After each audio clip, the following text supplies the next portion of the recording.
उनका ultimate objective था। समय कम है। आज महान दिवस है। भारत के सबसे महान विभूति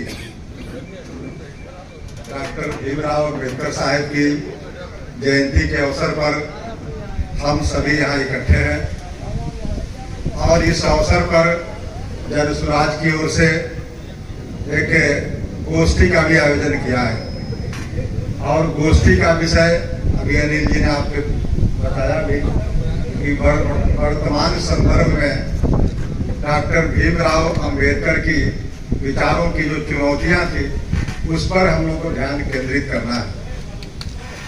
वैसे मंच पर मुख्य अतिथि और विशिष्ट अतिथि के रूप में जो सुधीजन, विधिवेता और न्यायमूर्ति बैठे हुए हैं उनके बारे में आप सभी लोग जानते हैं।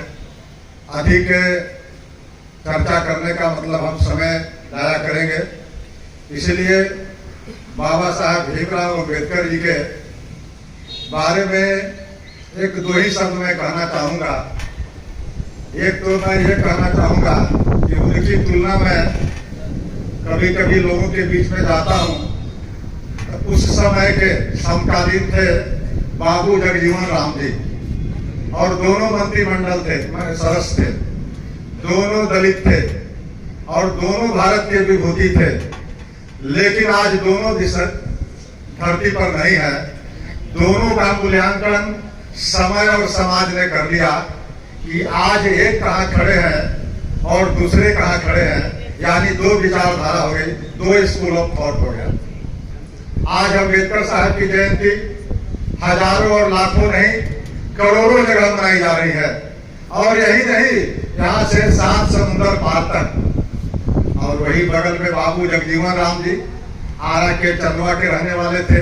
अगर उनके परिवार के सदस्य नहीं होते तो उनके समाधि पर एगो फूल चढ़ाने वाले लोग भी नहीं मिले। मैं शिकायत नहीं कर रहा हूँ, मैं जस्ट एक समीक्षात्मक टिप्पणी दे रहा हूँ कि बाबा साहेब ने जो काम किया, सिर्फ एक बात का उन्हें मलाल रह गया था जिस समय पूना पैक्ट हुआ था।